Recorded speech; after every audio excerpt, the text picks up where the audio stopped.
Hello, everyone. Welcome to our sixth seminar in the C6 seminar series.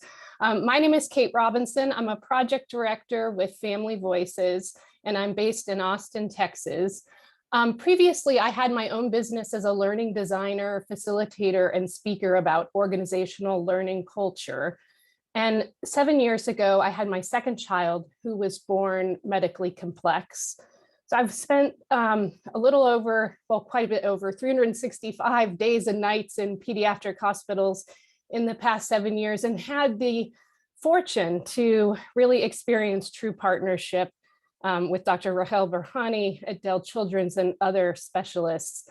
And it was when I really tried to affect change and partner at the systems level that I found Family Voices. And so here I am, and I am thrilled to be your moderator today. I'm very excited to welcome you to the seminar series focused on clinical care of children with neurodisability and medical complexity. The C6 seminar series, Collaborative Conversations with Families to Advance the Clinical Care of Children with Medical Complexities and Disabilities, is a 10-part seminar series. This initiative is supported by the Lucille Packard Foundation for Children's Health in partnership with Family Voices. And we're excited to have you all join us today, and we look forward to your participation and engagement throughout the seminar. Today's seminar will focus on disorders of tone, and we want to acknowledge that each healthcare encounter is unique, be it brief or lengthy, and that many of the topics in this series are difficult to address, as we are addressing gaps in the research. And while we cannot cover the breadth of the topic, we aim to at least highlight the cooperative need and value of partnership. A few quick reminders. Please remember to submit your questions and comments in the webinar Q&A. We're really excited to have a robust discussion and as interactive as possible, but we need you to put your questions and comments in the Q&A. Once we've conducted the presentations, we'll move on to the panel discussion, where we'll be able to answer those questions. We'll try to get to as many of them as we can. Following the seminar, you'll be asked to complete an evaluation survey. This will allow you the opportunity to provide feedback about today's seminar. We are anxious to get your feedback, welcome it, and really hope that you will complete that evaluation. You'll need to complete it by Monday, February 21st in order to get CME credits, and you'll receive details on how to claim your credits in your email. And again, that evaluation will need to be completed by Monday, February 21st for the CME credits. Based on the rich discussion and high volume of questions and feedback from attendees, we're adding 30 minutes to the conversation. Attendees are invited to stay for a coffee chat from 2 p.m. to 2:30 p.m. Eastern. If you can stay, this cafe Q&A portion, if you can't stay, it's going to be recorded. It'll be included in the recording. Okay. This is very exciting. I want to tell you that this seminar series is a supportive forum and safe space to have important discussions that ultimately help to improve clinical care. I'm very honored to be a part of it. And we've partnered with families for this series because family participation is essential to improve clinical care.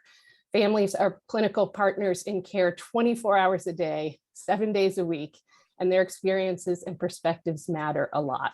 However, by virtue of the forum being large and virtual, and the nature of the discussions, which involved lived examples that may resurface a variety of reactions, we understand that these conversations may be difficult. And if anyone needs support after attending these sessions, we invite them to reach out.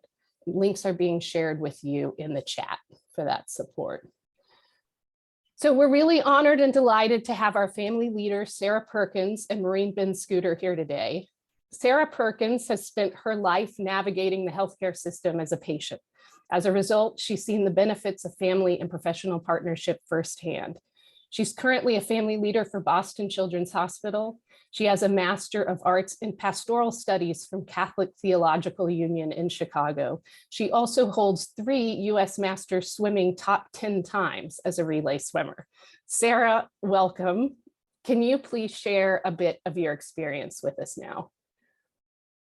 Yes, I can. And as I was thinking about our discussion today, I was thinking specifically about an experience I had when my tone needed to be managed more on a day-to-day basis, as opposed to up until puberty, my tone just needed to be managed maybe post-operatively, and then I wouldn't need things anymore, and I'd just go back to my day-to-day life.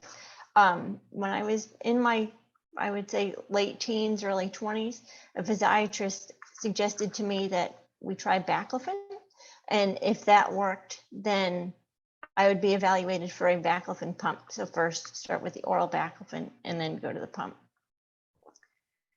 Now, I thought I did really well on the baclofen. What happened was I didn't.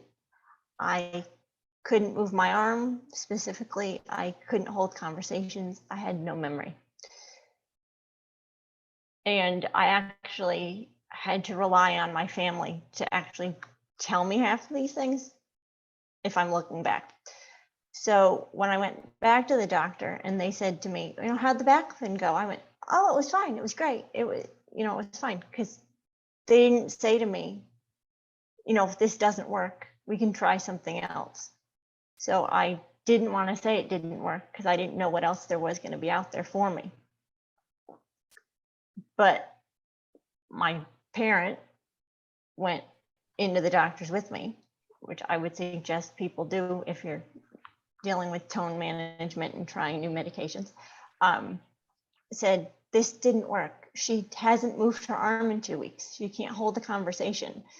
Luckily, I wasn't in school at the time. I can't imagine what it would have been like for me to be in school and have to try and complete assignments, because there was no connection in anything I did.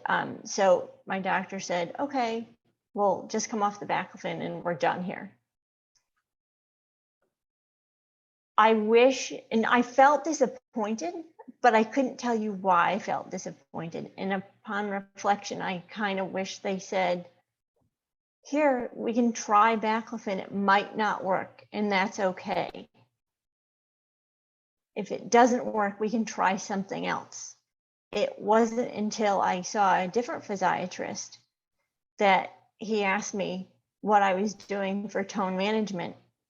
And he started with, have you tried? And I looked at him and I said, if you finish that sentence with baclofen, I'm out of here. Because it was my first appointment with it. I was like, a tryout for a doctor. And he goes, okay, baclofen doesn't work. What does? Tell me what works for you or what you wish would work better. That worked for me. So I felt like I had a more stake in, say, in my own care, as opposed to, here's this one thing, it's probably going to work. And if it doesn't, we'll just drop it. So he and I have figured out Valium, daily Valium works for me really well. It doesn't work for everybody, but for me it does. I had a similar experience with Botox injections. I was told they were going to be great. And they were to a point, but we never really got the right dosage, or we never got the right timing down. But at that point, I had a good enough relationship with my physiatrist to say to him, I'm kind of sick of this. Can we, I don't want to do this anymore. And he happened to say to me, well, have we talked about Dysport? Why don't we try that? And what he said to me was, because it lasts longer, it's cheaper, and insurance will cover it. And I went, so that works for me. And the last longer part was the big kicker for me, because for me to go see my physiatrist, it's a 2-hour car ride one way. That does actually work really well for me. So now for my tone management, I use Valium, Dysport every couple of months. It depends. We're still not on a consistent schedule. And actually trigger point injections to get me between. If I'm having a rough period, we can just basically stick some needles in me and I feel better to loosen up some of the muscles instead of trying to stretch them. endlessly. So yeah, I kind of have a not so typical path for somebody with CP, I don't think, but I don't think that that's wrong. That's completely okay, and that's okay with me. And yeah, I think that's, yeah. I wish people had more of a relationship with their doctor like I have with mine, because I think that's the key for me with tone management. It's not necessarily what drugs are out there, it's what conversation needs to be had to do the risks and benefits.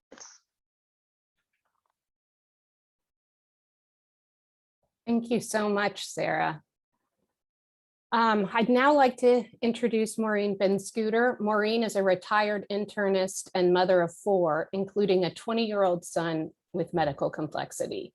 She lives in Austin, Texas, where she's involved in statewide and local advocacy and service programs, including special education and healthcare policy. She currently serves as medical consultant for Texas Parent to Parent, but first and foremost, Maureen is the main care provider and care coordinator for her son, George. Maureen, welcome. Will you please share a bit of your experience with George with us? You bet. Thank you, Kate. Yeah, I'm Maureen, and I'm the mother of George. And I thought that I would give you a little thumbnail sketch of George's medical situation and then tell you about some of the ways his tone affects our lives. So George has a spastic quadriplegia from an anoxic brain injury when he was 12 years old. He has high tone at rest, with episodes of spasticity layered on top of that. And his episodes might just affect, let's say, one arm or one side of his face, but more often they affect his whole body. Complications of his high tone over the years include contractures in all of his extremities, scoliosis that required spinal fusion, and difficulty in positioning him to the extent that really he can only be in either his custom wheelchair or the hospital bed that we have for him at home. He can't be positioned any other way. Our current spasticity regimen is enteral baclofen, gabapentin, and PRN diazepam. He also gets Botox injections every 3 months. Our medical team for spasticity management includes medical complexity, primary care, neurology, and physical medicine. And having said all that, I'd really like to share a few photos of George with you, because of course he is so much more than the sum of his medical conditions. So I'm going to share my screen here. And here's my guy. This is George, and this slide really shows the baseline George. He wakes up happy every morning. He's the only 20-year-old I know who wakes up laughing, and he has this deep belly laugh that we call his superpower. He can make anyone in the world laugh with him. This shows George doing one of the things he loves to do most in the world, which is yucking it up with the people in his life. And here it is with my husband, his dad. These two have a really special bond. Here is George showing off an emerging skill, which is using his eye gaze device for communication. And here he is in virtual school last year, talking to his teacher who's on the iPad using his eye gaze. George is nonverbal, and the acquisition of this eye gaze device and its technology has been life-changing for him in the last few years. And then I include this photo because it represents our hopes and dreams for George. You know, just being alert, awake, comfortable, being able to express himself through his laughter, and hanging out with the family, doing typical family things, and having a little quality time with Grogu. So that is that's some of what George is, and so much more than, you know, just his medical conditions. but some of the ways that his tone and spasticity affects our lives every day. One way is that it makes life unpredictable. The same set of circumstances can give us wildly different responses in tone for no apparent reason from day to day. And one example of that is transferring him from his hospital bed to the wheelchair in the morning. And most of the time that goes really smoothly and we get him positioned in the chair and we're out the door and starting our day. But several times a week for no apparent reason, the transfer triggers a cascade of spasticity that just escalates and ends with having to give him a dose of diazepam. And it also sets up a domino effect. George can injure himself if he's spasming in the air in that Hoyer lift. I can get injured trying to maneuver him in the lift. If we were on a schedule and trying to do something like, catch the school bus or get to a medical appointment, we're either late or often we just have to bag the whole thing because he's so miserable or asleep after the Valium. And then finally, if we do get him into the wheelchair, his spasms can actually scoot him forward in the chair to where his position is out of whack. And that's important because if he's uncomfortable in the chair, if the position is not just right, then he's uncomfortable all day long. And that discomfort triggers more spasms throughout the day. So spasms getting into the wheelchair in the morning is more than just spasms getting into the wheelchair. It dictates how the rest of the day is going to unfold. Sometimes George can't do the things he loves to do because of spasticity. And you could see in that photo with my husband, I think, how much he loves being with the people in his life and how much that means to him. But because his spasms can be triggered both by discomfort and excitement, even happy excitement like seeing his dad, I sometimes find myself literally like barring the door to George's room to my husband and saying ridiculous things like, don't come in here, you're going to make him have more spasms, I just got him calmed down, or he's just on the edge. And that's an awful thing to do. And at those moments, I hate spasticity. I just have a raw emotional response to it. I hate it. It feels awful to deprive George of what he loves, and it feels awful to deprive my husband. The world needs more of George, not less, and they need more of George's belly laugh. We all can benefit from that.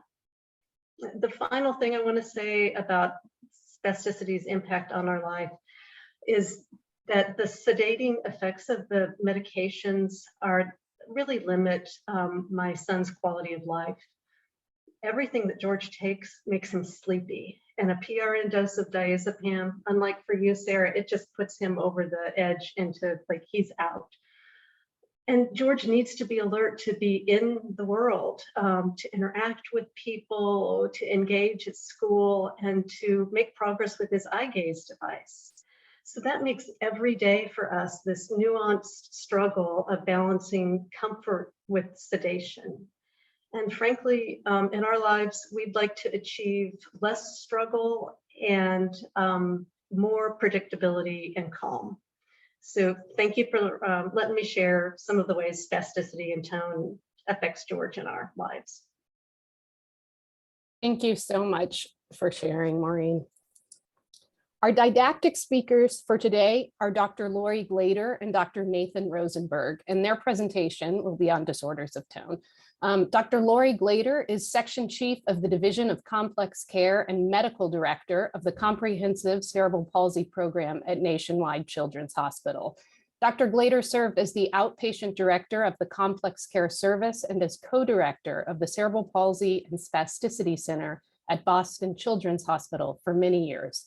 Dr. Glader has a research interest in how pediatricians can work with multidisciplinary teams to enhance the lives of children with complex conditions. She edited a book for generalists on the care and management of children with severe forms of cerebral palsy, authored numerous papers and chapters, and speaks widely on children with medical complexity. Welcome to Dr. Glader. Dr. Nathan Rosenberg is a pediatrician rehabilitation physician a pediatric physiatrist at Nationwide Children's. He's the medical director of the Rehabilitation Inpatient Consultation Service. Additionally, he participates in outpatient clinics caring for children with cerebral palsy, brain injury, spinal cord injury, and a host of additional conditions that impact how a child functions. He's a member of the Neuro-Oncology and Cerebral Palsy Comprehensive Care Clinic teams. Welcome to Dr. Rosenberg. A reminder that you may submit questions in the chat for the discussion in a little bit. And with that, I turn it over to Dr. Glader and Dr. Rosenberg for their presentation. Fantastic. Thank you so much, Kate. I'm going to try to share my screen. Just bear with me for 1 second.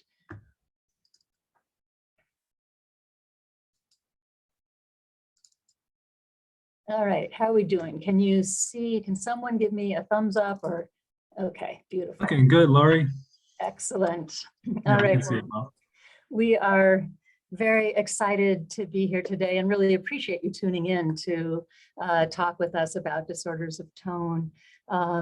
You know, this is sort of the more factual part of the presentation, but we're going to come together afterwards to really think together about the experience, the lived experience of tone, and the stories we just heard were really important and illustrate a lot of the complexity around how we make decisions when it comes to tone management. And I have to say, any presentation that starts with dancing in my seat is a-okay with me. So this is us. Let's see. Hang on 1 sec. There we go. We need to disclose to you activities in the last couple of years. These are some royalties, some boards and things like that for me. This is Dr. Rosenberg, the accreditation. And here we go. All right, so tone is a huge topic. And we have just a short little bit of time to speak with you today. So I think that if you can emerge from the didactic portion with perhaps a sense of how you discriminate between dystonia and spasticity, how we think about the ultimate goal in managing that tone and what some of those management options are, then I think we'll all have won. We will have made our points well, and hopefully you'll have something that you leave the talk with. As we get started, I think that it's always important to think about our terms and concepts and really start at the very beginning. There are a lot of terms out there that relate to tone, and it can sort of feel like an alphabet soup. We're going to focus in on just a couple of specific types of tone. But before we do that, I think considering where the tone that we're going to talk about, which is spasticity and dystonia, lie in the greater world of movement disorders for children is worthwhile. So here's this sort of complicated graphic adapted from a really nice paper by Dr. Tilton. We have some references at the end of this for anyone who's interested. They'll be posted online.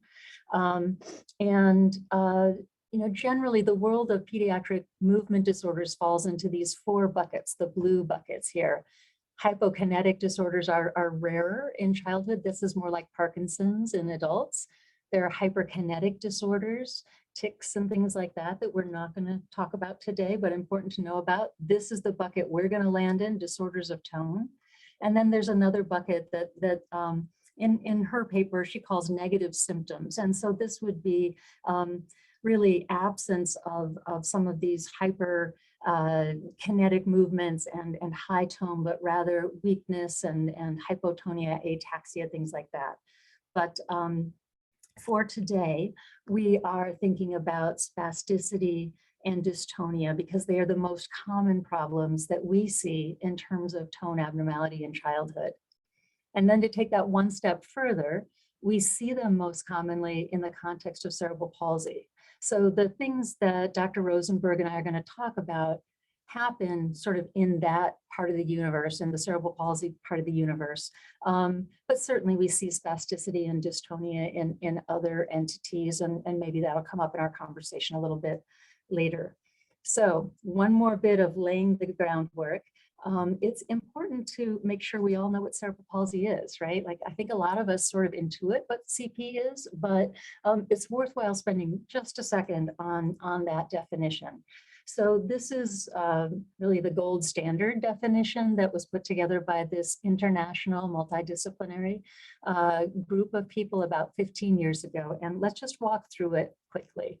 So CP describes a group of permanent disorders of the development of movement, posture, development of movement and posture causing activity limitation. What I'd call your attention to here is that it's a group of permanent disorders. So there are a lot of ways that people get to this diagnosis of CP, a lot of different what we call etiologies, right?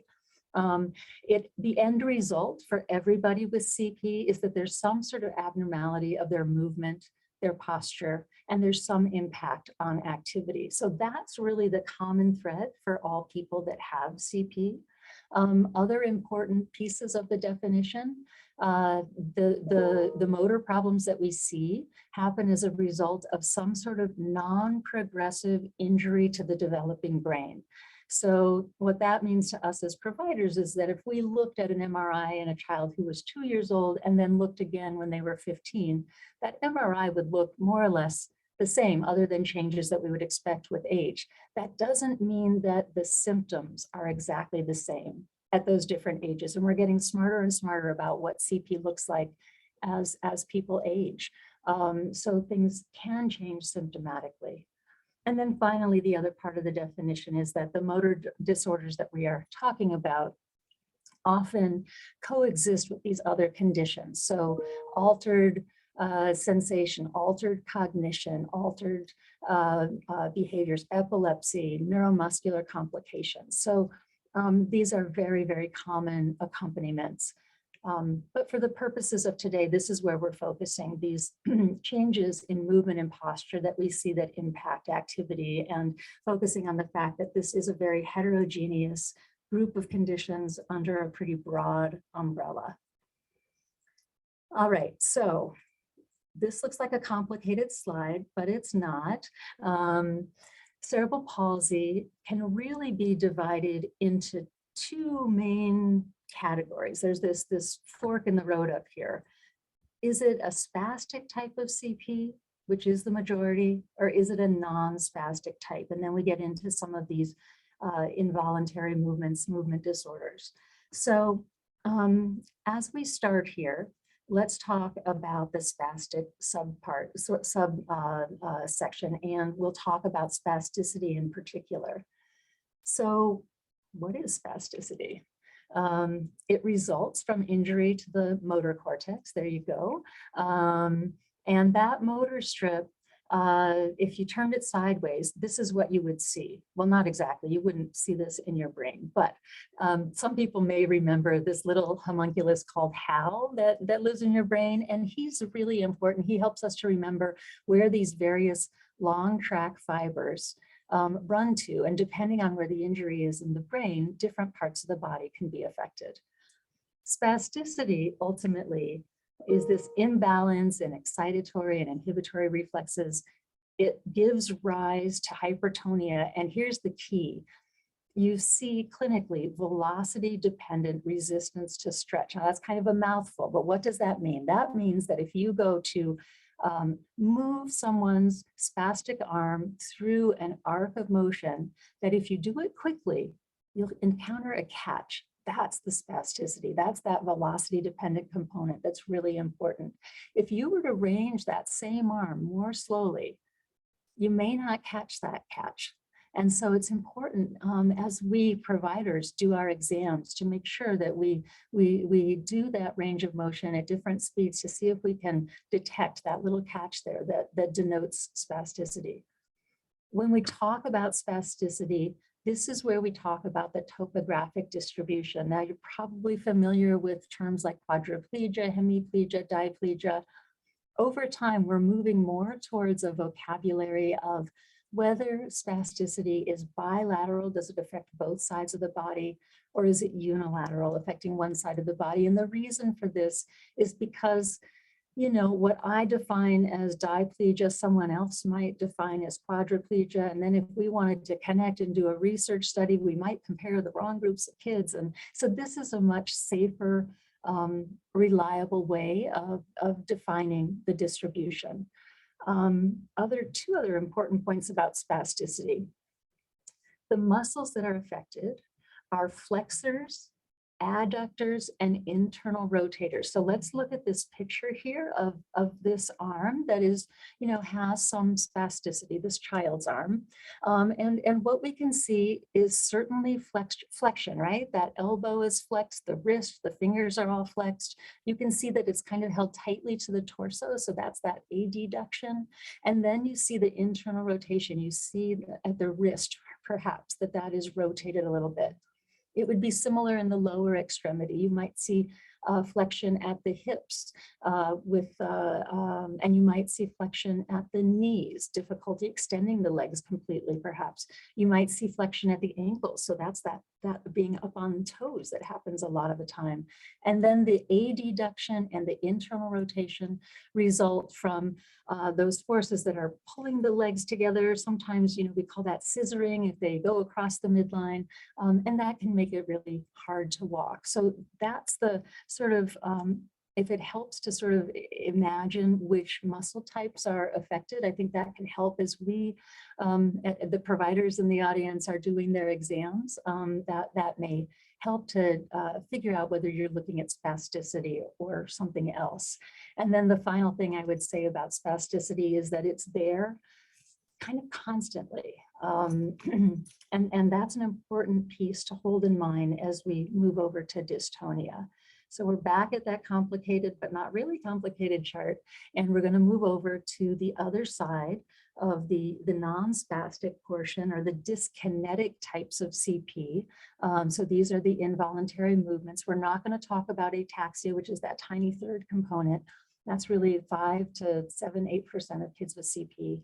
All of this, the statistics you see on here, all the percentages really are, you know, they're going to be rough. It depends on what study you look at, of course. But you can see that dystonia actually is an important contributor to the movement disorder. So that's where we're going to focus for another minute or two. So the dyskinesias, the movement disorders happen because of injury to a different part of the brain. It's the basal ganglia, and result in this involuntary movement. The dystonia, chorea, athetosis are the common types of movements that we see.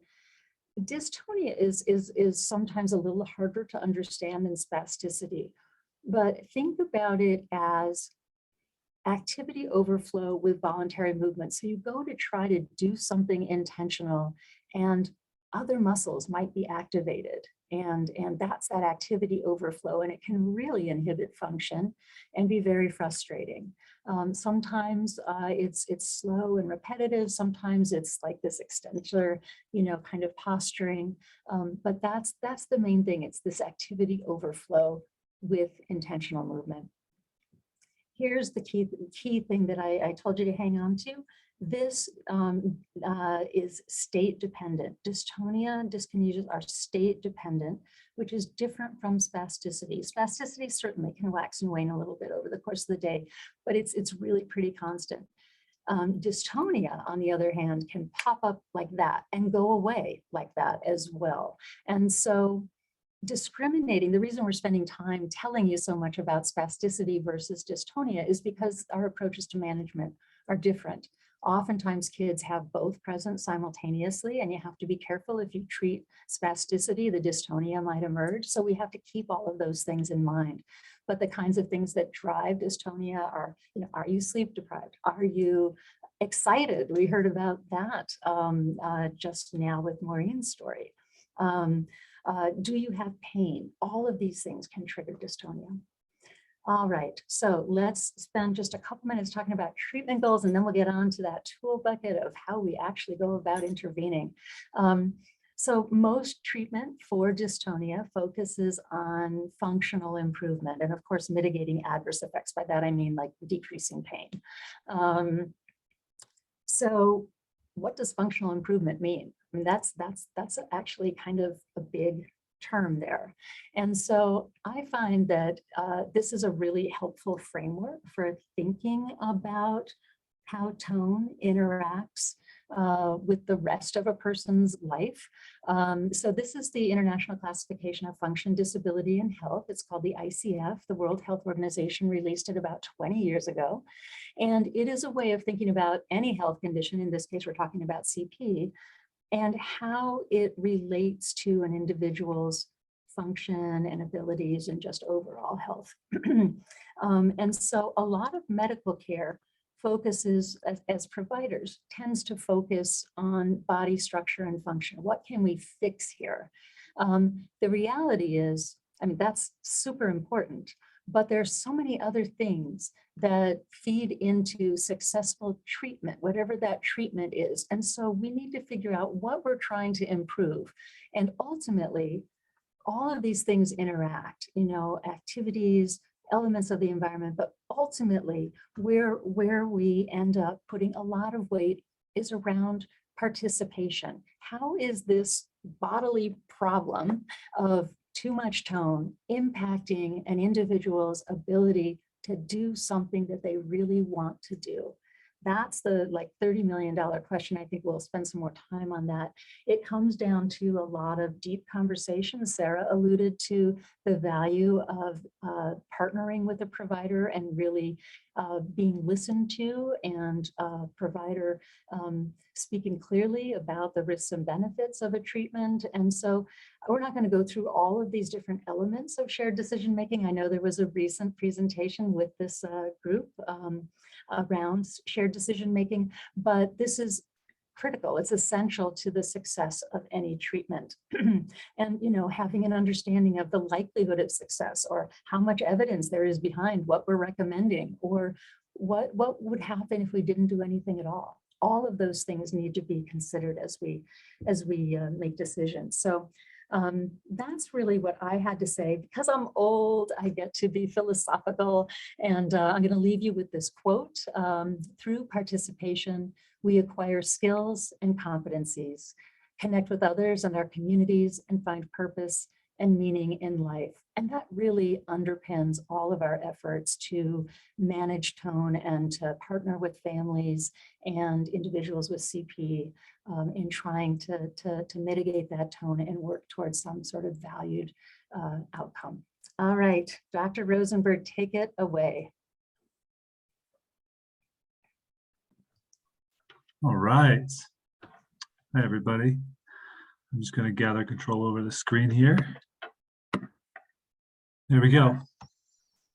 1 second. Okay. Hi, everybody.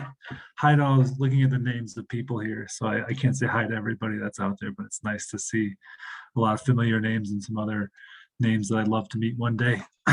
So I was thinking last night about this, about how, oh, Laurie, I think you've still got control too. You know what? Sorry about that. I'm trying to get this off of your screen. Oh. There you go. Right. Sorry about that. Well. Oh, no. Okay. Sorry, guys. Oh, no. Can we go backwards, Laurie? Do I have total control? Sorry about that, guys. I think it's going. I think we both do. Okay. So what I was thinking about, though, as we're trying to figure this out, is that the amount of time I have to talk about these tools in the spasticity box is less time than I'd even use in like say like a clinic visit. So those important things that Laurie talked about shared decision making, I'm not going to cover those. So this is going to be a little bit like a little dry, I would say, because I want to cover a lot of information. I want you to know that we have slides here that will be available to you. And so I'm not going to cover every word on every slide, more so that will be available to you. And I think the broader look at the topic is what I'm looking for. So from my standpoint, there is a box full of tools for spasticity. And I think the most important thing that I like to do with families, I find it really important, is when you go in there, you say, number one, we try these things and we know that they're variable. So Sarah, Maureen, you shared with us very clearly your variable experience with two complete, and that we know that human bodies are variable. So I say it's something I think it's important to say out loud. And also another thing to consider is that changes in state, so malnutrition, infection, illnesses, sleep deprivation, that these might be the things contributing to the tone. These treating these things or making these situations better can often really improve tone. And it's something to consider. The treatments for those aren't in the spasticity toolbox. And so I think it's really important to note that. Oh, I went too forward. One back. Let's go. That's one. There we go.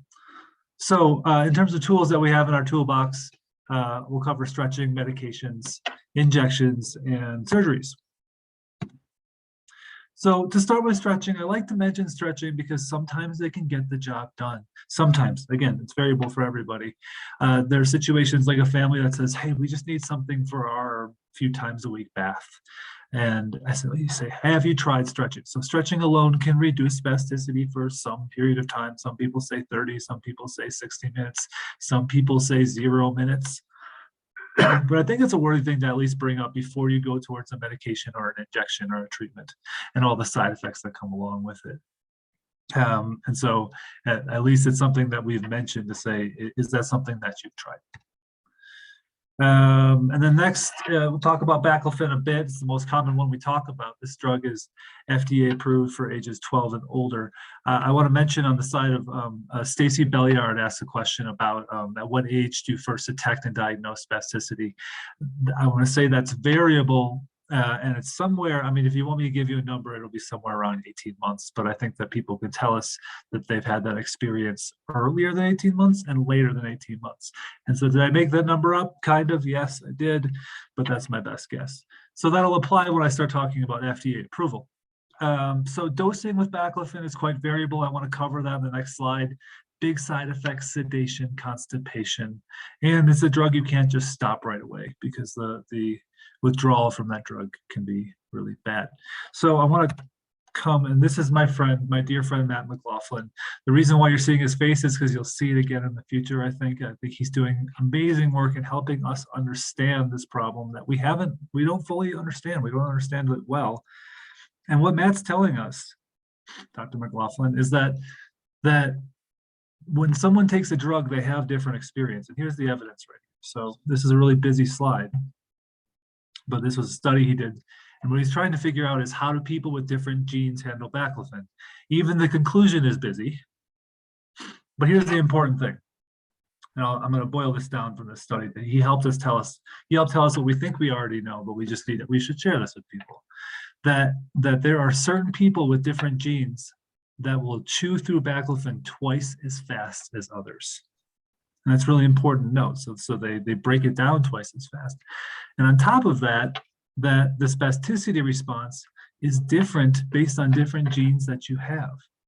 So you can't just, we have to right now, just give baclofen and say, here, this is our expected response, because people with different genes will have different experiences with it. I think that I might be pushing a little bit to take this even further in the world to say it's probably true for nearly every drug we use.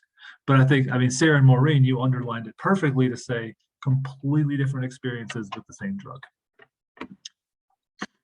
So take home, it's really variable. I will take that home for every other drug I mentioned here too. So diazepam is another drug. I'm not going to use trade names today, so if you want to know which one it is, it's look-upable. FDA approved for 6 months and older. Big side effects here, sedation, and some people will say cognitively they're not a fan of it, and some people will say that's not an issue for them, and it really helps for them. The half-life, so it's something important to note that it can last a long time in the body. Dantrolene is another medication that used to be used a lot more and works in a different place than baclofen and diazepam. And so a lot of folks will say it has a lot less sedation, and it can last about 8 hours, so maybe 3 times a day dosing. Big concern there with dantrolene is that it can cause liver injury to the point of liver failure, and it's something that we need to watch very closely, including getting labs fairly frequently. Actually not that frequently, but enough, and it's something we never really have to stop doing. And it can work really well, but again, it's something you have to watch out for, because there's a certain subset of people that can have liver injury even after years on the medication. And that is a point of future research to say, hey, can we predict which are those people? And if we can predict them, maybe we can feel more comfortable using a medication like dantrolene. So here's gabapentin. It's FDA approved for seizures and pain in adults. We're not really sure how it works or why it works or where it works, but people use it and they say it works. So we say, okay, that's a tool in the toolbox. And I think when you talk to families, I think it's important to say, I don't know what it does, but it does sometimes. And so the side effects, again, sedation can be a concern. And people talk about if you stop it abruptly that there can be seizures. And there's not much evidence out there to support that, but it's a consideration. Notice I'm going quickly through drugs, and it's really not the way I would ever want to do in a clinic room, I'll tell you that. Next one is there's clobazam. And so it's, I wrote for spasticity, clobazam is a cousin of diazepam and has its trade name that people use quite often. There's a certain participant in the audience. I was having a conversation with Gary Norritz about the fact that patients that got started on clobazam for seizures were having a lot less spasticity for their families and for the patients. And so we said, we're still learning about this drug in terms of its spasticity impact, but maybe a consideration in terms of if you are in the world of seizure control also, is that something where you might think about it having a dual impact? I'm not giving you evidence. I have no evidence to provide you right now for this one, but that's something that we, at least we want to wrap our heads around as something in our world. The next one there, carbidopa levodopa for a different kind of movement disorder, chorea athetosis, maybe dystonia too. Again, I don't want to use trade names, but I'll tell you this one sounds like gum. It sounds like chewing gum, like the name of it. At least that's to me, if you can figure out the name of that one. It can really help for some of the dyskinetic movement disorders. That half-life there, 90 minutes. It does not last very long. So for us to figure out if it's working, that's a really nice thing to say, hey, 2-3 hours after you've taken it, do you feel a difference between that and maybe 30 or 45 minutes afterwards? And there is a long-acting form that is out there.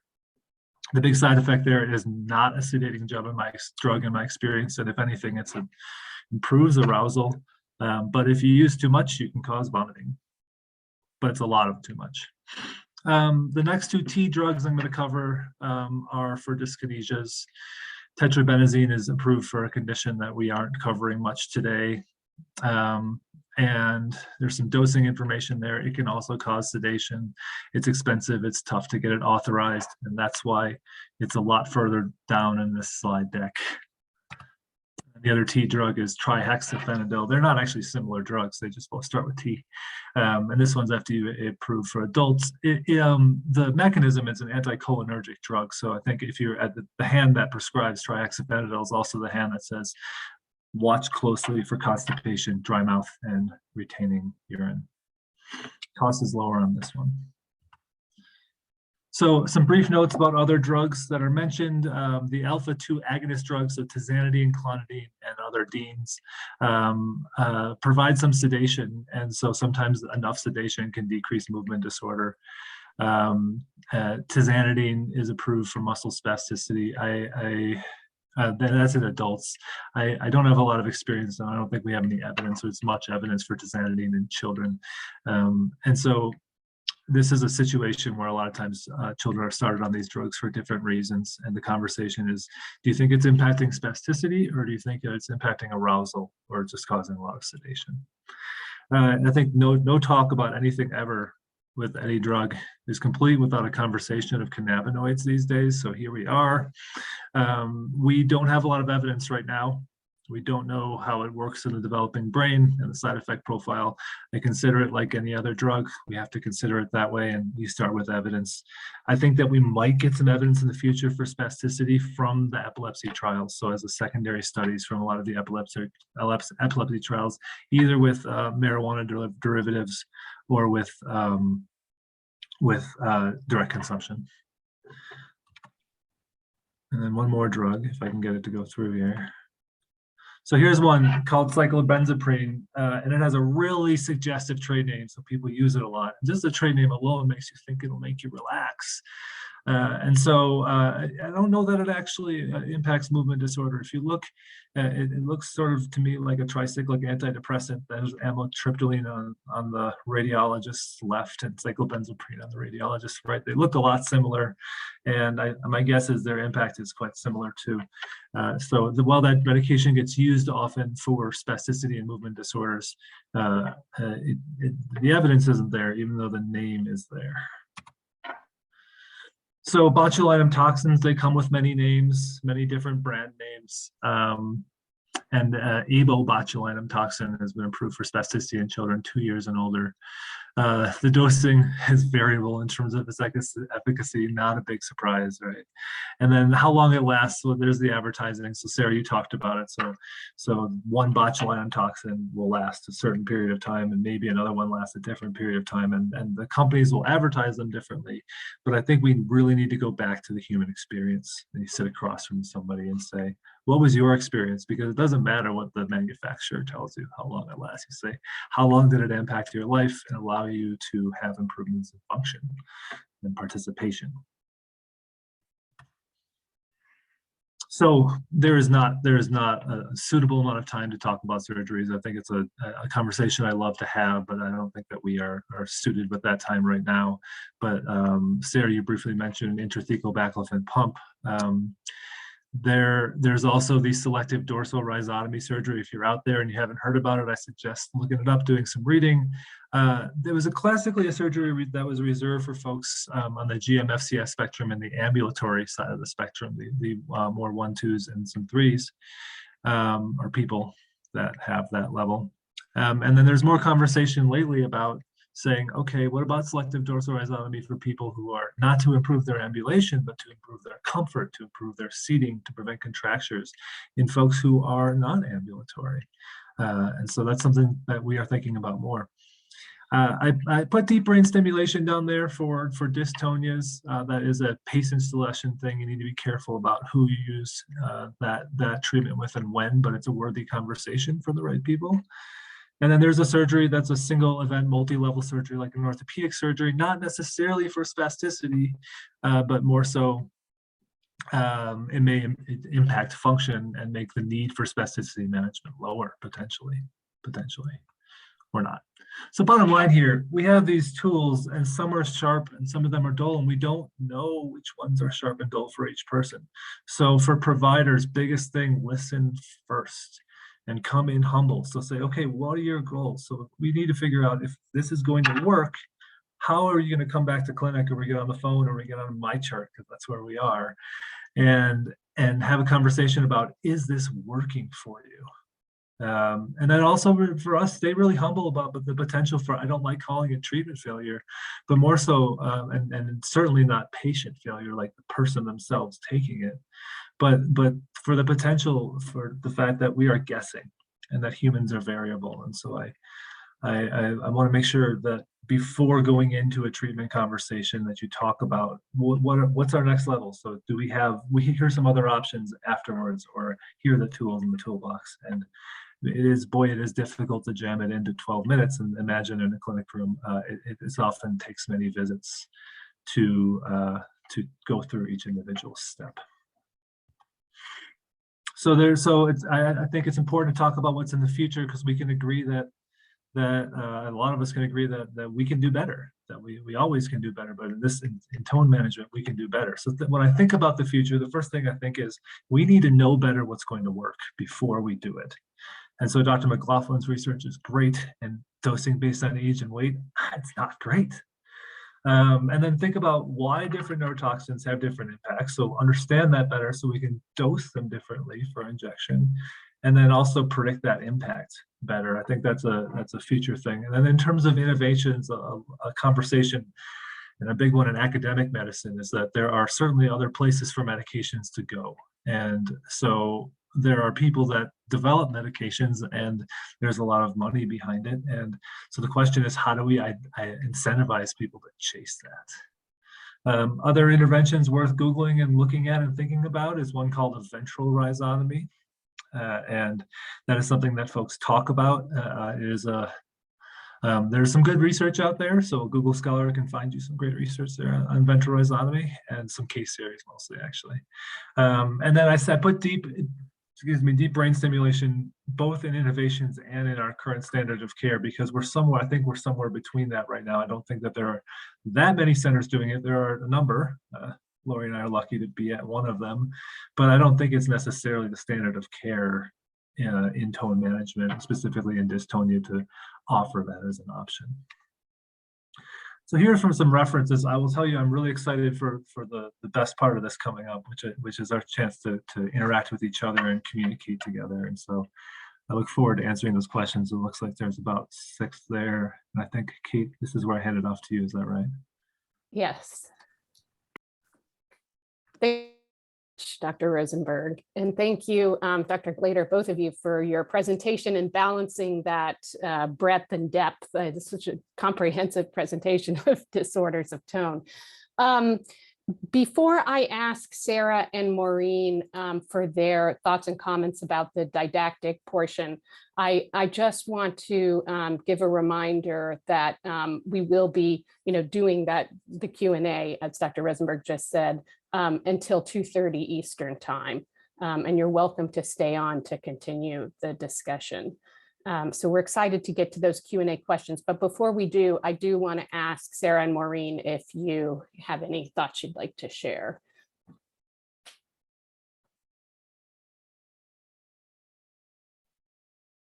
Yeah, I do. Dr. Glader, it really resonated with me, your comments about focusing on outcomes such as participation, an individual's ability to participate in the activities that they want to do. And, having been involved with disorders of tone with George for 8 years now, at first, after his event, I would have said, well, my goal of treatment is let's get rid of this elevated tone and let's prevent contractures and let's, get him up on his feet and have him in the stander. But with the view of 8 years behind me, and things kind of have leveled out, it's much more at this point in my journey, in our journey as a family, what gets George comfortable through the day and allows him to participate. And so that really resonates with me, but earlier in my journey, it wouldn't have as much. And Dr. Rosenberg, I really, really appreciate your comments about, the conversations with families. And I have had the benefit of having that with our wonderful team here in Austin. And just, it's hard to not be optimistic, and we want to be optimistic, but if we try something new, it's hard not to get your hopes pinned on it and think this is going to be the thing, or this new dose is going to be the thing that makes a difference. But it's always good to have that conversation ahead of time about, we don't know if this is going to be the silver bullet. So those are the comments that resonated with me. Thanks. That really reminds me, Sarah, of what you had said about how helpful it would be to hear, like, this isn't the end all be all, or it's not expected that you're going to succeed with this medication. We just hope that it will. Or yeah, and even going into things, I'm one of those people that does my doctors hate me because I will go and Google things before I go to the clinic, and then they go, "Can I do my job, please? Thanks." And so I read all these studies about how baclofen was great and Botox is great, and it was great. And I'm like, okay, so it's great for everybody else but me. Like, like Dr. Rosenberg was talking about, it might be genetics. I was like, okay, so like, what's with my brain, and what, what's like, and then I even went down the rabbit hole of like, do I need an MRI for somebody to, like, I don't even know where my brain went, but it went there. The other thing that stuck out to me is Dr. Rosenberg talked about one drug in particular you need labs for. I was on one of those for a little while and it worked really well. But the reason why it was stopped was because at the time I didn't have consistent access to a lab. to get those labs drawn every 3 to 6 months, however. So sometimes you might just need to stop something because the maintenance, for lack of a better word, required, you can't support it for whatever reason. And again, that's okay. I would just say be honest with people and allow them to be honest with you and say to them, you know, we have this, but you need access to a lab on a regular basis. Do you have that? Because if you don't, we can try something else, or we can try it for a while, you know, and what works now might not work in 6 months. Sarah, I think it's an awesome point. I just want to say that we don't hate you for doing your own research, and we can't. So I think there's like two types of people out there that come to a clinic, and there's one set of people that do their own research, and there's one set of people that don't tell you that they're doing their own research. And that's about it. Okay, with that, we'll move to our questions. As a reminder, you're welcome to please ask any question or post a comment in the Q&A and we'll get to it. So Michelle asked, what other pain medication is used to treat pediatric pain from spasticity? Gabapentin does not work, morphine does. Thanks for the question, Michelle. So I think this is one thing where we think about teams. We think about teams of people, and I think the question really requires likely a team of people to put their heads together, because there's the first part of, if there's dystonia and spasticity present, that's the blue toolbox that you saw is let's put those tools that way. And then I think what we rely on within our hospital is a bigger team of people to say, okay, we think we've done the most that we can do for spasticity and dystonia, and we want to lean into our friends either on pain teams or palliative care service to team up with other medications. So I will say that I don't feel like I'm a specialist in that. So I think the spasticity and dystonia part, I'd love to provide those tools, but I think the addition of pain requires a team of people talking to each other and communicating with patients and families. I think the only other thing that I might add is that if there's something underlying that is kicking up the tone, that it's also important to look for those triggers. And sometimes treating those triggers reduces the tone so that you don't have to specifically, I mean, yes, we probably have to address the tone, but you don't just necessarily have to amp up the tone management by increasing the same medications all the time. There may be sort of a multi-pronged approach, and there may be something else that is causing that tone to be increased. So, you know, we just have to think broadly all the time. I agree with Dr. Rosenberg that when someone doesn't respond to, you know, multiple efforts with different medications and different interventions, it becomes important to broaden the team to get different perspectives on the problem. And our surgeons are our friends too. You know, you mentioned a couple of specialties, Dr. Rosenberg, but also the orthopedic surgeons, the neurosurgeons. You know, is it time to think about an intrathecal baclofen pump, for example? So it's complicated and does require a lot of brains on the topic. Can I say one other thing before we move on, just in response to one of your comments, Maureen? You were talking about your journey in terms of managing tone and how you see it a little bit differently now than you did early on.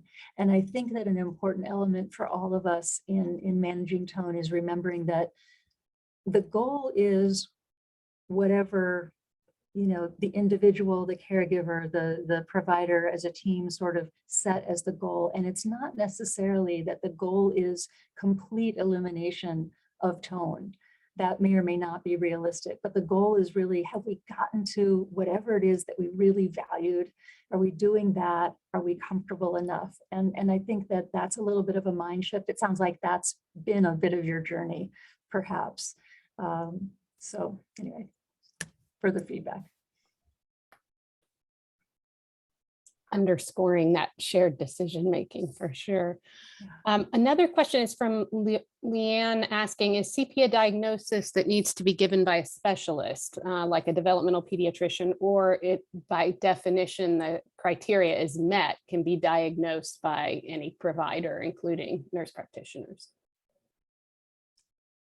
A lot of different specialists and generalists can make the diagnosis of CP. It just requires deep knowledge of what CP is and making sure that the history, the story fits with the way a child is presenting, that it all hangs together. And as often as possible, we'd like to get an MRI as well to sort of further support the diagnosis. Sometimes we don't get enough information from MRI, but sometimes it's sort of that, yes, that makes total sense now, bit of information that helps us. But it's not so much what kind of doctor, but rather, or nurse practitioner, but rather how deep their knowledge is, and whether all of, it all adds up. Would you say anything else, Dr. Rosenberg? Well, I have another question for you, actually, Laurie. Do you feel like it's necessary to get a brain MRI prior to making a cerebral palsy diagnosis? Absolutely, positively, 100% of the time, no. Do I really, really prefer to get neuroimaging, and is that a general recommendation? Yes, I think that generally folks are looking for some sort of neuroimaging to go along with that process. Yeah, thank you. So the other thing I want to add, I think, in that place around the MRI is that the diagnosis, I think we can make it clinically. The MRI provides the extra information, but there's this process of engendering trust that comes with that visit of the timing and the situation of when you make a cerebral palsy diagnosis and how you make a cerebral palsy diagnosis. And I have my personal experience, I think Laurie, you probably experienced this too, is that the MRI can sometimes change the timing because it takes time to get an MRI. And I think that a lot of the trust comes to say, possibly, this is something I'm concerned about even before you have that MRI. So it's the MRI still happens, but the conversation, I think a lot of families will say that a lot of the trust with the provider comes from those initial conversations, either before or after MRI. The MRI can also illuminate different reasons that the CP may have evolved, and sometimes we'll see that something happened while the brain was developing, and that may tell us that there's a possibility there's a genetic reason behind it all. And so that would sort of encourage us to go down the path of getting genetic testing, which we may or may not have done without that MRI. So it can also enhance the evaluation. Great. Okay. And kind of along that line, we have an occupational therapist saying a child that I serve has a possibly diagnosis of manifesting CP. I've never heard of this in 21 years.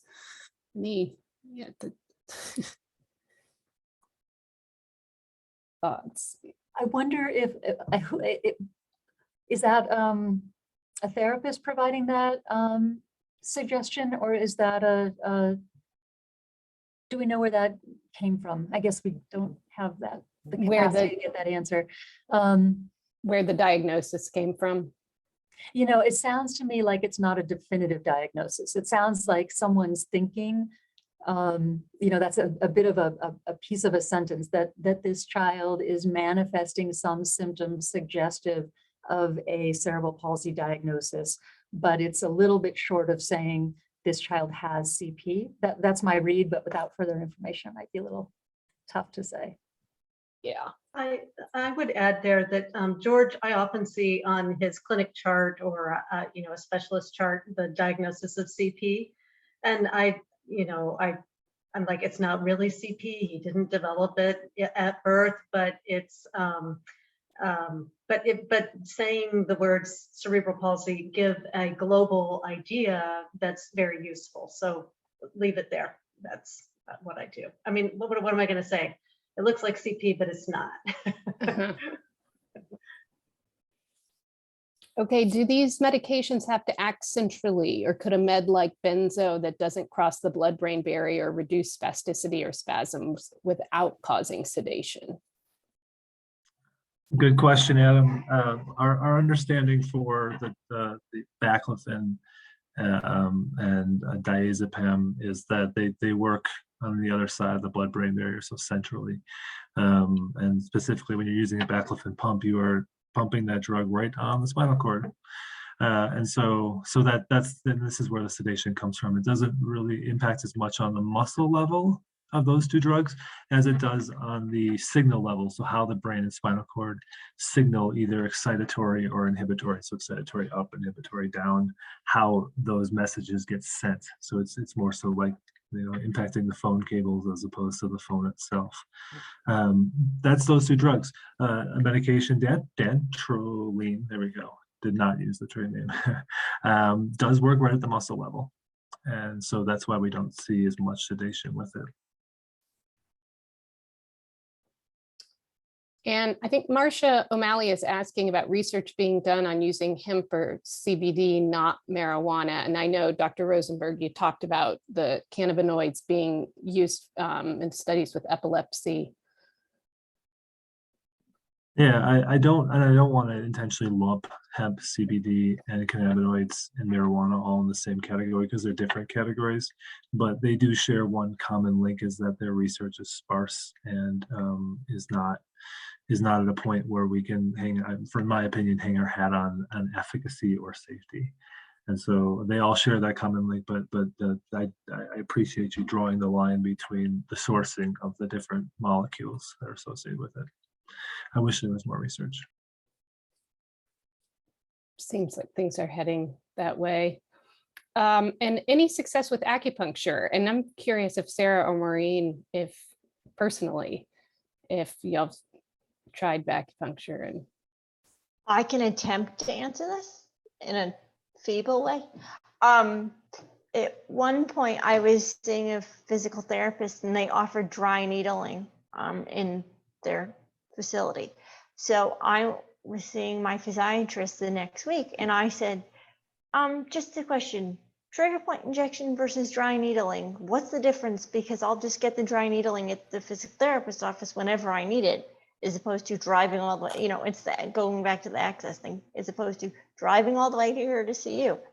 And what he told me was, it kind of works in a similar way. The thing is, with trigger point injections, it's a bigger needle, therefore you get a longer lasting effect.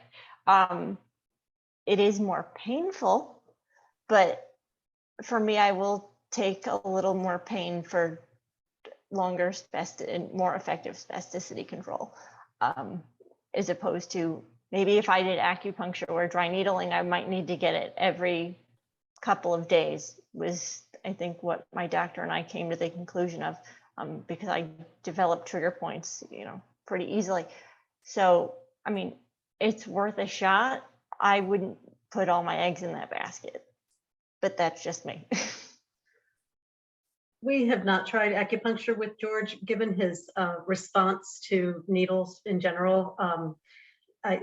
It's not something I would attempt. And that makes me think of something related to repeated blood draws that I think a lot of us who have children with contractures find is that they become harder and harder sticks over time. And like getting blood to check on, liver damage from dantrolene every 3 to 6 months doesn't sound like a big deal, but you're getting blood draws for other things on these complicated kids, and in between times, and it's just a miserable experience to take your child into even the specialty phlebotomy, and it takes 3 sticks and 30 minutes to get 5 mLs of blood. Like, that's a big deal. That can be a deal breaker in my mind, is having to do repeated blood draws on my child.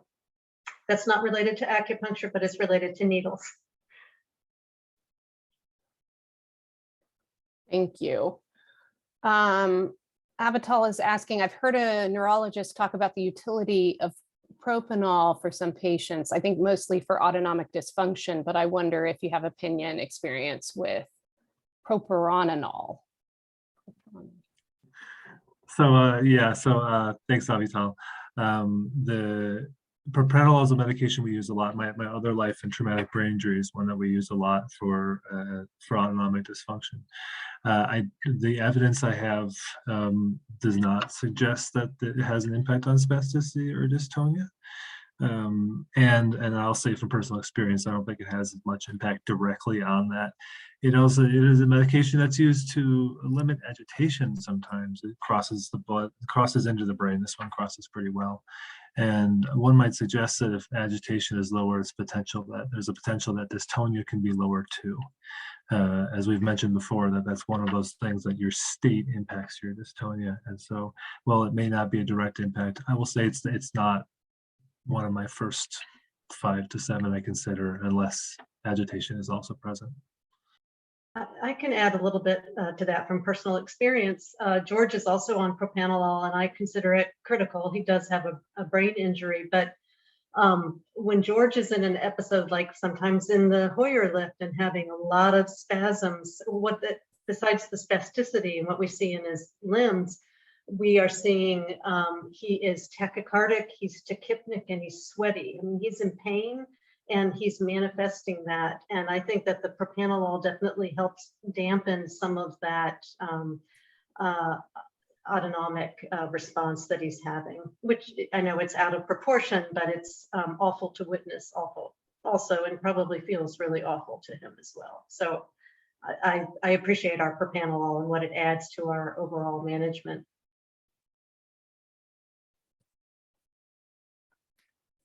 Thank you. And Lindsay is asking, can spasticity affect swallowing?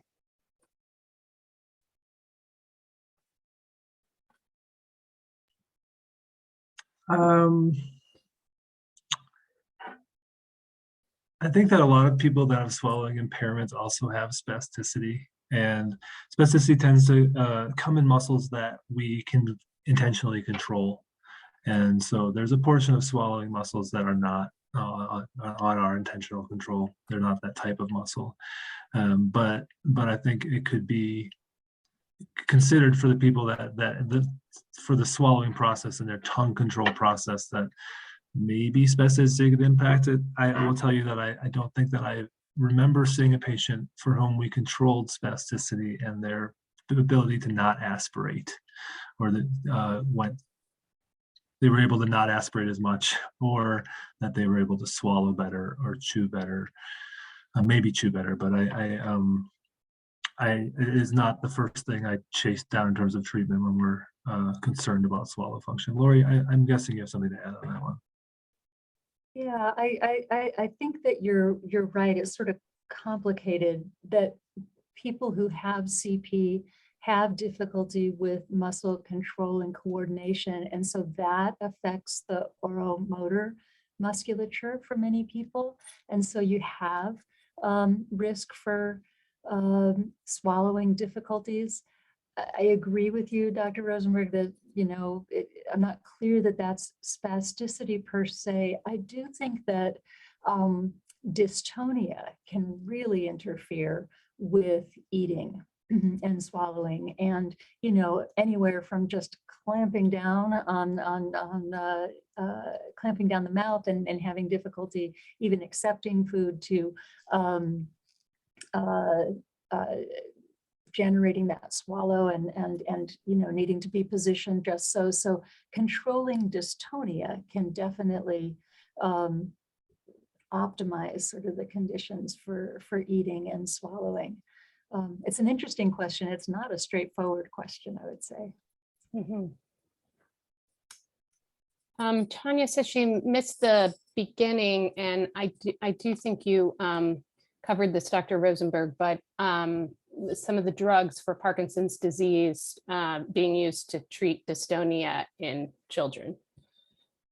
Yes. Yeah, they are affirmative, being used to treat. children. Okay, let's see, Sarah Carlson. Well, first, let me get to Michelle's response to the question about pain and gabapentin not working, morphine working. She says, what do you do when you've exhausted that and you're now seeking a different team, I think is what she means, in shared decision-making, et cetera. She's finding that her daughter's being denied care as the care team has developed a kind of chicken and egg perspective. Is mom right? Is the doctor right?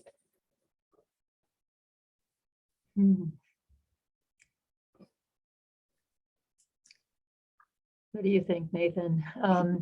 That's complicated. This is all so complicated, and pain is very real and very often associated with facets of CP. So, you know, I guess I get back to our previous discussion about it. It can sometimes take a village, and just having shared perspectives and shared tools on trying to impact pain. And sometimes, you know, institutions have pain specialists, and that person can be really, really helpful in terms of navigating this.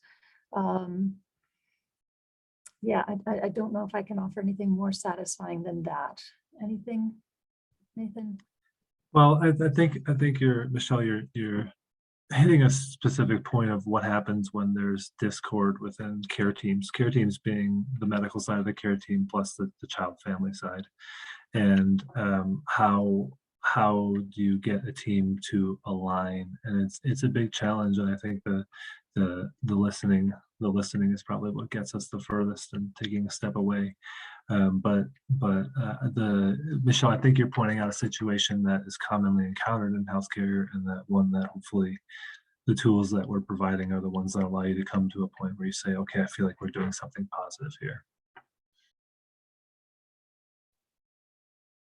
Interesting, Sarah Carlson's question kind of comes down to how do families request and navigate that request for multidisciplinary approaches. And I'm curious, Sarah, in your experience, how you've navigated that, or Maureen.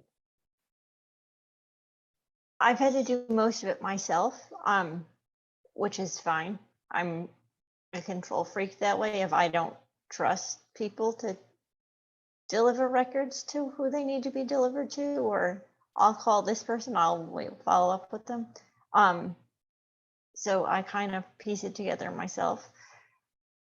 I would say if somebody doesn't, I kind of boil everything down to relationships. If I can honestly have a conversation with somebody and say, like, this doesn't work, or this is where I am struggling. If they're not listening to me, I am going somewhere else. And it's gotten to the point where before I ended up at Boston Children's, I felt like it was speed dating. I think I saw like 12 different orthopedists.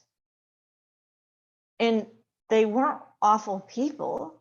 They just didn't match up with my treatment goals. Or they said, once again, let's, have you tried baclofen? Well, let's try it again. To me, there was no point in trying it again. Why am I going to want to lose, 2, 3, 4 more weeks of my life when we're going to end up in the same place?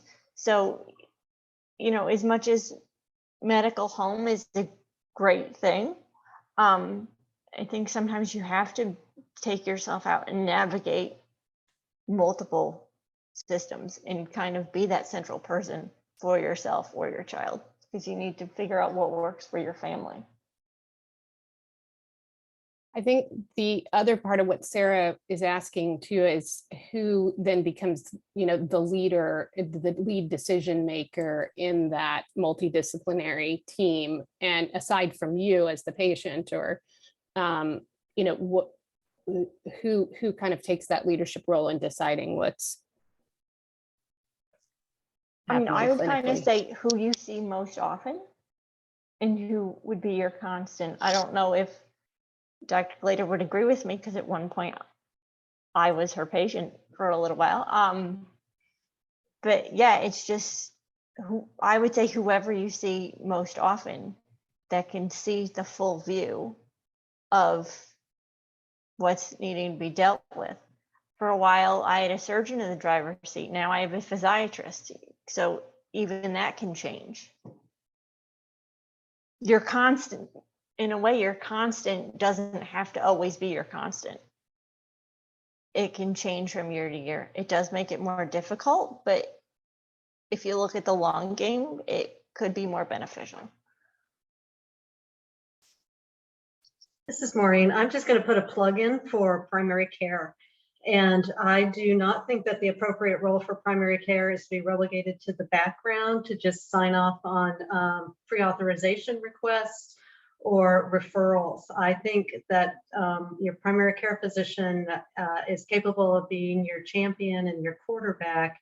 And in a well-oiled system, they understand everything that's going on, and they're in contact with your neurologist, with you present. And I'll not forget ever having a visit with our primary care physician, George's pediatrician, and we were talking about a spasticity management issue. And I said, well, we're going to see the neurologist next week. And he was like, great, I will just join you by telemedicine. So we just turned the phone on, and for 10 minutes, the three of us had a conversation. And I mean, it only took 10 minutes, but it was his willingness to do that and put himself there. So I have the benefit of having George in a great system, and where the primary care physician is key and central and has a good case manager for George. I'm going to try to replicate that in the next year or two when we move to adult medicine, and it's going to be a challenge. But now that I have an idea of what the model could be like with a primary care champion, I'm going to try to replicate that. It's so wonderful to hear about your different experiences. And I love hearing that about primary care, Maureen. I completely agree with you that a primary care provider can be sort of your home base and be with you through decision making and help to be the glue to pull the team together.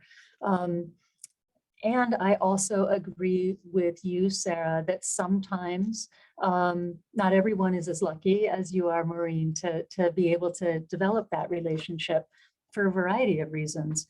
And so sometimes it is, what are the most active issues right now, and who am I seeing the most, and where are those decisions getting made? And so that can shift over time. It is nice to have that opportunity for some longitudinal relationship development. But the way that you describe things, Sarah, also makes a lot of sense. And, you know, multidisciplinary teams are fantastic, but they're not available everywhere. And so I think that there's a lot of creativity that can go into building that team, and it can be virtual. It doesn't have to be all at the same time. Your experience, Maureen, speaks to the possibility with technology these days. So I think there are a lot of ways to skin this cat, but I think that recognizing that partnership between a provider and a caregiver or an individual themselves is really helpful in navigating something as complicated as CP. Thank you. Let's try to we're going to answer just one more question here and try to squeeze this in about how to maybe make patients more comfortable who have dystonia, especially when triggers can be so variable. Anyone have thoughts? I have one thought. I'm thankful for the fact that in a lot of work that Laurie and I do together, that we share a clinic space, a physical clinic space, and that space is reserved for a lot of children with complex healthcare needs, and that we have ways of communicating with each other and within our electronic medical record about what works at visits and what doesn't. And so between our departments, I would say that, you know, Laurie, we could talk about that. You know, are there certain times where we could have a shared place we do that? But I think going into clinics, I think oftentimes we'll end up talking, our team is a very tight team, and we'll end up talking about that we know this person's coming into clinic.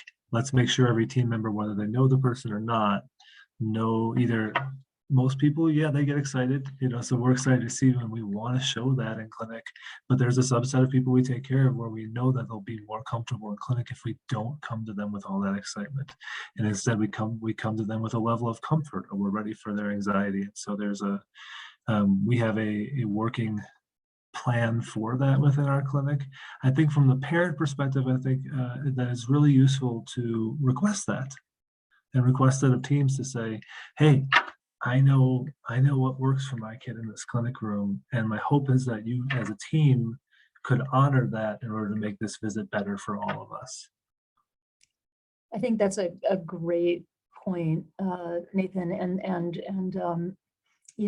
I think that parents know their kids so much better than we ever will, and are so wise about knowing what both sets them off and calms them down, and sharing that and having us document that on the chart and share that amongst ourselves as teams can be helpful.